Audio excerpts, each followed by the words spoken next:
ডিমটা ফাটিয়ে নিয়েছি, এরপর এখানে দেবো।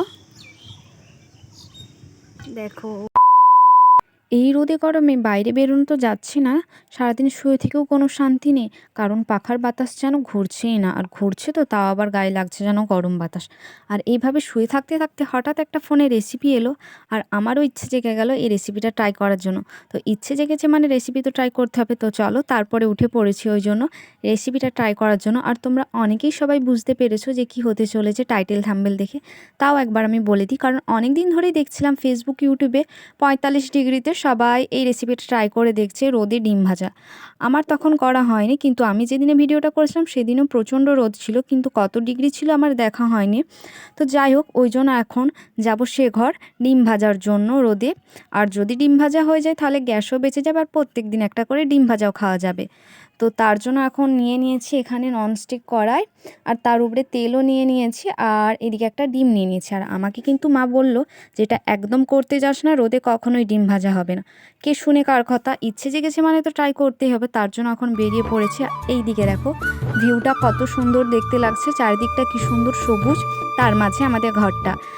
আর এইদিকে দেখো সূর্যি মামা মাথার উপর যেন উঠে বসে আছে। আর এইদিকে যখন আমি ভিডিওটা নিচ্ছিলাম পাখিগুলো পেরিয়ে যাচ্ছিল, আমি কিন্তু এটা দেখতে পাই না, কারণ উপর দিকে তাকানোই যাচ্ছিল না, এত রোদ ছিল। আর সূর্যটা ওই জন্য আধ খাপচা কখনো আসছিল। তো চলো এখন যাওয়া যাক ছাদকে। তো তারপরে এইদিকে ছাদকে যাচ্ছি, আর ছাদে উঠতেই যেন পা আরও বেশি তেতে যাচ্ছে, এত রোদ দিয়েছিল। আর আমাদের ছাদ থেকে বাইরের মাঠের ভিউটা দেখো কত সুন্দর দেখতে লাগছে। তো যাই হোক, আর এইদিকে এরপর এখানে আমি নামিয়ে দিলাম কড়াইটা, আর এইদিকে এরপর একটু তেলটা নাড়িয়ে নিলাম। আর এদিকে তেলটা একটু গরম হতে হতে আমি চলো ডিমটা ফাটিয়ে নিই, কারণ আমার ডিম ফাটাতে অনেকক্ষণ সময় লাগে।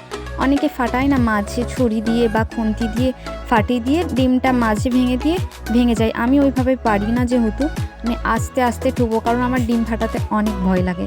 কারণ ডিমের খোলা যদি ভিতরে ঢোকে যায় বা ডিমটা যদি ফেটে যায় আরও বেশি করে, ওই জন্য আস্তে আস্তে আমি এখন ডিমটা ফাটাচ্ছি। দেখতে পাচ্ছ এত আস্তে ফাটাচ্ছি যে ভিতরে সাদা প্রলেপটা শুদ্ধও রয়ে গিয়েছিল। তো যাই হোক, এখানে ডিমটা এরপর ফাটিয়ে নিলাম, এরপর এখানে কড়াতে আমি দিয়ে দেব ডিমটা।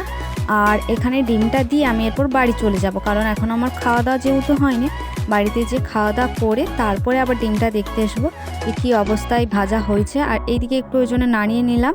তো চলো একবারে দেখা হচ্ছে খাওয়া দাওয়ার পর। 2000 years later. তো তারপরে খেয়ে দিয়ে আমি একটু ঘুমিয়েও পড়েছিলাম, কারণ প্রচণ্ড এত রোদে এই যে ভালোই লাগছিল না শরীরটা। তো তার জন্য ঘুম থেকে উঠে হঠাৎ মনে পড়ে গেলো যে আমার তো ডিমটা ছাদে রয়েছে, তো ওই জন্য এখন চলে এসেছি ছাদে।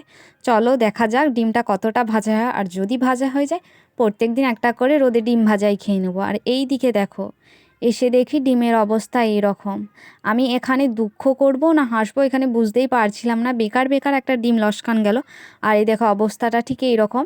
ডিমের যে হলুদ অংশটা সেটা একটু একটু বসে গিয়েছিল, কিন্তু সাদা অংশটা বসেনি। আর এখানে আমি ভয় পাচ্ছিলাম, মা আমাকে আগেই যেহেতু বলেছিল একদম করিস না, এসব কখনোই হবে না। আমি কিন্তু মায়ের কথা শুনিনি, এইদিকে মা আমাকে ঘরে যে বকুনি ভালোই দিবে। তো যাই হোক, কি আর করা যাবে।